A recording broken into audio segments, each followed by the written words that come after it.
자, 무형자산 기출문제입니다. 첫 번째 객관식인데요.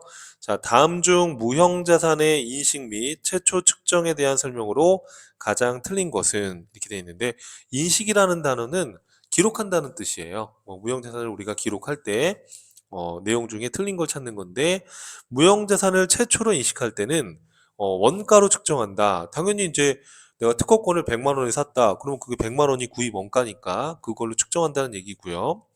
다른 종류의 무형자산이나 다른 자산과의 교환, 우리가 이걸 이제 이종자산 간의 교환이다라고 하는 거예요. 그렇죠?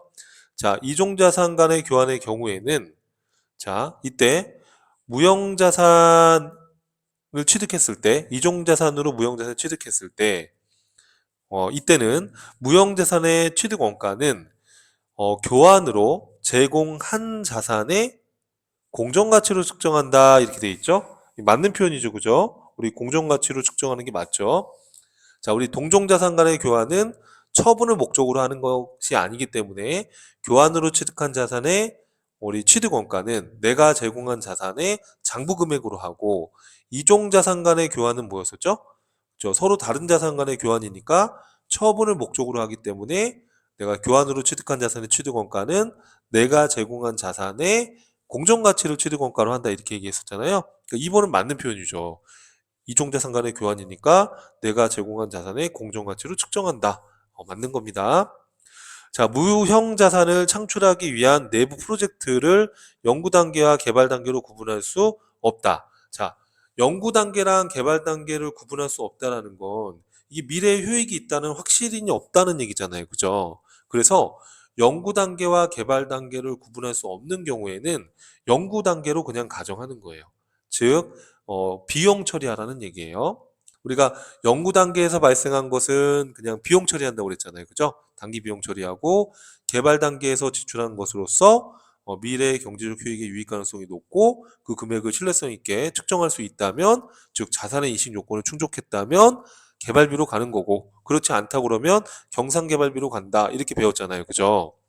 그러니까 자, 연구 단계와 개발 단계를 구분할 수 없으면 연구 단계로 간주하는 거예요. 개발 단계가 아니라. 그러면 틀린 거는 3번이 답이네요. 1번의 답은 3번이었고요. 자, 4번. 내부적으로 창출한 무형자산의 원가는 그 자산의 창출, 제조, 사용 준비에 직접 관련된 지출뿐만 아니라 합리적이고 일관성 있게 배분된 간접 지출도 포함한다. 자, 이게 여러분 예를 들어서 그런 거예요. 이, 이 개발에 투입된 기기장치의 감가상각비가 있을 수 있잖아요. 그러면 그 감가상각비는 직접적인 지출은 아니지만 간접 지출이지만 그 무형자산 취득을 위해서 투입된 거라고 한다면 그것도 다 취득원가에 포함될 수 있다는 얘기예요. 이것도 맞는 표현입니다. 자, 그래서 1번의 답은 3번이었다라고 보시면 되겠죠. 자, 연구 단계와 개발 단계를 구분할 수 없을 때는 그렇죠. 연구 단계로 보는 겁니다. 다 비용 처리한다 이렇게 보시면 되는 거예요. 자, 다음 중 무형자산에 해당하지 않는 것을 모두 고른 것은 자, 특허권 무형자산이죠. 저작권도 무형자산이에요. 강업권도 무형자산이에요. 자, 내부적으로 창출된 영업권은 자산으로 인정하지 않죠. 자, 그리고 전세권은 여러분 전세보증금이에요. 그래서 전세권은 전세보증금이라고 생각하면 되고, 이거는 기타 비유동자산에 해당이 돼요. 여러분 전세보증금 이렇게 생각하면 되고, 전세보증금을 이제 전세권이다 이렇게 얘기하는 거예요. 이 전세권은 기타 비유동자산에 해당이 된다 그렇게 이해하면 돼요. 기타 비유동자산이다.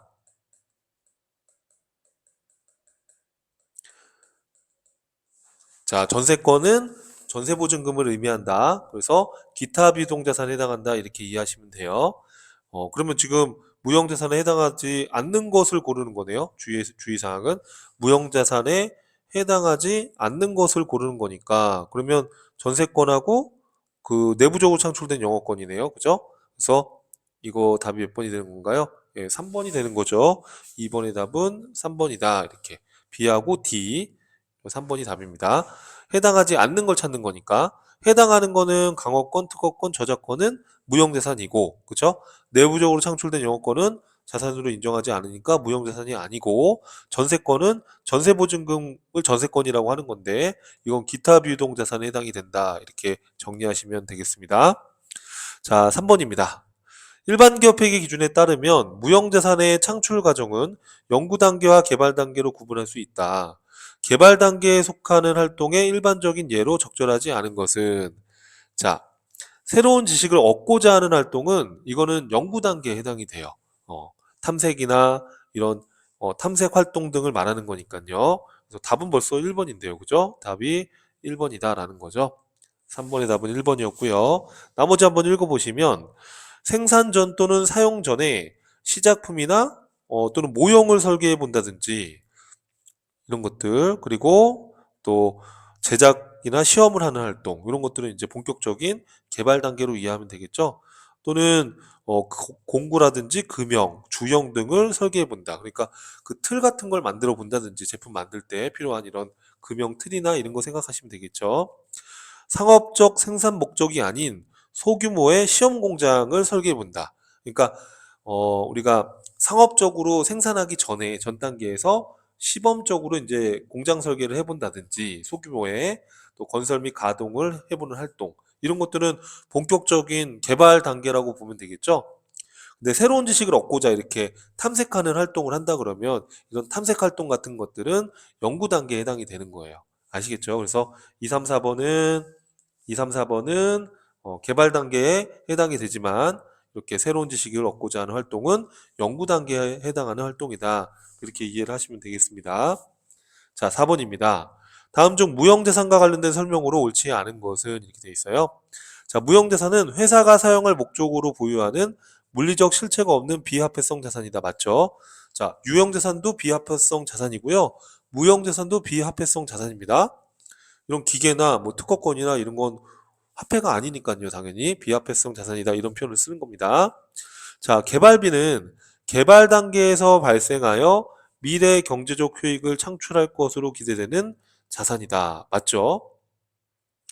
옳지 않은 걸 찾는 건데, 자, 내부적으로 창출한 브랜드 고객 목록과 이와 실질이 유사한 항목은 무형자산으로 인식할 수 있다. 여러분, 내부적으로 창출한 건 객관성이 없잖아요. 신뢰성이 없잖아요. 그래서 내부 창출 영업권을 우리가 무형자산으로 인정하지 않는다고 했던 것처럼, 이렇게 내부적으로 창출한 브랜드라든지 이런 것들은 이거는 외부에서 유상으로 취득한 게 아니니까 이거는 무형자산으로 인식할 수 없습니다. 그럼 답은 몇 번이 되는 겁니까, 여러분? 3번이죠. 인식할 수 없다가 돼야 되는 거니까. 4번입니다. 연구 단계와 개발 단계에 따라 무형자산이나 비용으로 구분할 수 없는 경우에는 모두 그렇죠. 연구 단계에서 발생한 걸로 본다고 그랬죠. 4번은 맞는 표현이죠. 자, 5번 문제로 가볼게요. 자, 다음은 무형자산에 대한 일반 기업 회계 기준의 규정이다. 이 중에 가장 잘못된 설명은, 이렇게 되어 있네요. 영어권, 산업재산권, 개발비, 소프트웨어 등이 무형자산에 포함되는 거 맞죠? 상각 대상 금액. 우리가 취득원가에서 잔존가치를 빼서 감가상각해야 될 그 금액을 상각 대상 금액이라고 하는 거예요. 감가상각 대상액 이렇게도 부르는데, 무형자산은 감가상각이라고 표현 안 하고 상각이라는 표현을 쓴 거예요. 그래서 우리가 취득원가에서 잔존가치 뺀 거, 그죠? 잔존가치를 뺀 거를 감가상각 대상금액, 그렇게 부르는 겁니다. 자, 상각 대상액은 그 자산의 추정 내연연수 동안 체계적인 방법을 사용하여 비용으로 배분해야 된다. 맞죠? 체계적인 방법이라는 거는 뭐 정액법이 될 수도 있고 정률법이 될 수도 있고 합리적인 방법을 택하라는 겁니다. 근데 합리적인 방법을 택할 수 없을 때는, 그렇죠, 정액법으로 한다. 그렇게 여러분 우리가 학습을 했죠. 자, 그 다음에 물리적 형체는 없지만 식별 가능해야 된다라고 말씀드렸고요. 또 통제할 수 있어야 된다. 그래서 미래의 경제적 효익이 있는 화폐성 자산인가요? 방금 얘기했었죠. 이거 화폐성이 아니라 비화폐성 자산이라는 거. 그럼 여기서 지금 잘못된 거는 3번이네요. 그죠? 상각 기간은 관계 법령이나 계약에 정해진 경우를 제외하고는, 그렇죠, 20년을 초과할 수 없다. 무조건 20년을 초과할 수 없다는 잘못된 거죠. 계약이나 법령에 정해진 경우를 제외하고는 20년을 초과할 수 없다라는 거니까 이건 맞는 표현이고, 잘못된 설명은 3번이 답이 되겠죠. 그죠? 5번의 답은 3번이다. 자, 6번입니다. 자, 다음은 주식회사 서초의 신제품 개발을 위한 지출 내역이다. 주식회사 서초의 재무상태표에 기록될 개발비에 포함되지 않는 거. 자, 연구 활동비는 연구 단계에서 발생된 거니까 이거는 개발비에 들어가면 안 되겠죠. 그죠? 자, 그 다음에 생산 전에 모형 설계 및 제작 비용. 이거는 우리가 개발 단계니까 이것도 개발비에 포함될 수 있는 거고요. 자, 그 다음에 또 자, 개발 활동에 사용할 기기장치의 취득원가. 자, 여러분, 기기장치의 취득원가는 이거는 기계장치라는 자산으로 별도로 기록된 거잖아요. 그러니까 이제 이 기기장치를 사용해서 감가상각비를 우리가 취득원가에 포함할 수는 있지만 이 기기장치라는 건 기기장치의 별도의 기기장치라는 자산이니까 이 자체가 바로 이제 그 개발비의 취득원가로 들어가는 건 아니죠. 그래서 이 다도 어, 그리고 다도 개발비에 포함될 수가 없죠. 이 상태로는 이 기계를 사용해서 개발 활동에 사용해서 감가상각비가 발생됐다면 그 간접 지출을 개발비의 취득원가에 포함할 수는 있지만 지금 이 기기장치 상태로는 이거는 하나의 그냥 기기장치 유형 자산이지 어, 이거를 그냥 개발비의 취득원가에 넣을 수는 없는 겁니다. 자, 개발 활동에 사용하는 기기장치, 그렇죠. 감가상각비, 바로 이거죠. 요거는 당연히 개발비에 취득원가에 들어갈 수 있죠. 개발비에 포함될 수 있는 거예요. 새로운 제품에 대한 여러 대체안의 탐색이나 평가 비용, 이런 탐색 활동이나 이런 평가 비용이나 이런 것들은 연구 단계에 해당되는 거니까 연구비라는 비용으로 처리가 되는 거죠. 그래서 이 마도 개발비에 포함될 수가 없죠. 개발비의 취득원가에 들어갈 수가 없어요. 그래서 마가 이 개발비에 취득원가에 들어갈 수 없다라고 보시면 되겠습니다. 그래서 6번의 답은 4번이었어요. 자, 7번입니다. 무형자산에 해당하는 계정과목은 몇 개인가 이렇게 돼 있어요. 자, 상표권 무형자산이고요. 저작권 무형자산이고요. 개발비, 비용이 아니라 무형자산이라고 했었죠. 강업권도 무형자산.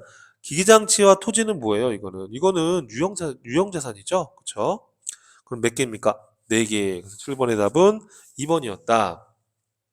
자, 분계 문제 같이 한번 보시죠. 여기 해설 나와 있으니까 여러분 한번 읽어보시고요. 자, 분계 연습 문제.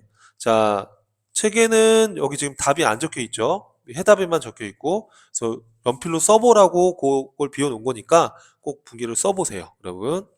자, 무형자산에 대한 감가상각비는 실용신한권 50만원, 소프트웨어 70만원이다. 그러니까 이게 무슨 말이냐면, 단기분 무형자산에 대한 감가상각비는 실용신한권 50만원, 소프트웨어 70만원이다. 이 말은 실용신한권 50만원과 소프트웨어 70만원이 감가상각됐다. 그 얘기예요.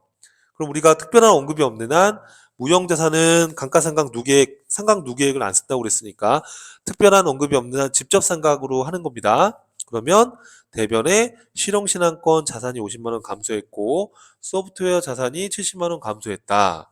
그리고 차변에 이걸 뭐라고 하죠? 그렇죠. 무형자산 상각비 120만원 이렇게 해서 판매비와 관리비로 비용 처리해 주면 되는 거예요. 만약에 이게 제품 제조와 관련해서 발생된 거다 그러면 제조와 관련된 무형자산 상각비를 써야 되는 겁니다. 근데 그런 표현이 없으니까 그런 제조와 관련된 표현이 없다 그러면 판매비와 관리비로 이해를 하시면 돼요. 시험 목적상. 자, 2번입니다. 10월 28일 생산부서에서 새로운 기술적 지식을 얻기 위해서 계획적인 탐구 활동을 하면서 사용한 물품의 대금 100만 원을 당좌수표를 발행하여 지급했다. 자, 여러분, 우리가 새로운 지식을 얻기 위해서 탐구한다. 이건 연구 단계란 말이에요. 그럼 이거는 비용으로 처리하는 거란 말이에요. 그쵸? 어. 자, 그러면 여러분 이건 뭘로 한다? 그렇죠. 연구비 또는 경상연구개발비 이렇게 처리하시면 되는데 생산부서에서 사용하는 거니까 500번대. 그러니까 우리가 프로그램에다가 이 계정 과목을 조회해서 입력할 때는 비용의 경우에는 800번대 코드를 사용하는 경우에는 판매비와 관리비에 해당이 되고요. 제조와 관련된 비용은 500번대 코드 번호들을 쓰게 돼 있어요. 이건 이제 우리가 프로그램을 아직 안 들어봤기 때문에 뒤에 가서 프로그램 할 때 다시 또 말씀드릴게요. 이건 생산부서에서 지금 지출한 거니까 경상연구개발비는 맞는데 제조와 관련된 걸로 가야 되는 거예요. 제조와 관련된 걸로. 자, 그래서 프로그램의 조회에 보면 경상연구개발비라는 계정 과목이 있습니다. 근데 우리 이제 프로그램을 아직 안 했기 때문에 이렇게 요런 계정 과목으로 비용 처리하되 생산부서니까 제조와 관련된 비용으로 본다. 지금은 그렇게 생각하고요. 원가액의 이론을 이제 나중에 배우게 되면 제조 원가에 대한 개념을 알게 되니까 지금은 그냥 우리가 제조와 관련된 비용이다 이렇게 생각을 해주시면 됩니다. 자, 자산의 인식 요건을 충족하지 못했다라고 돼 있으니까 경상연구개발비라는 500번대, 그러니까 제조와 관련된 비용으로 처리한다. 그렇게 정리하시고요. 자, 그리고 당좌수표를 발행해서 지급했다 이렇게 돼 있으니까 당좌예금이라는 자산이 감소했다. 이렇게 회계 처리해 주시면 되는 거예요. 이해되시겠죠, 여러분? 자, 그래서 무형자산 문제가 실기보다는 요 객관식에서 또 많이 나오는 편이니까 제가 말씀드렸던 그런 이론 내용들을 정리하시고서 이제 본 강의 다 듣고 여러분 기출문제 풀이를 또 올려드릴 거거든요. 그럼 그 기출문제 같이 계속 반복적으로 풀어보시면 충분히 합격 점수 나올 수 있을 겁니다. 그러니까 기운들 내시고 다음 수업에서 또 뵙겠습니다. 감사합니다.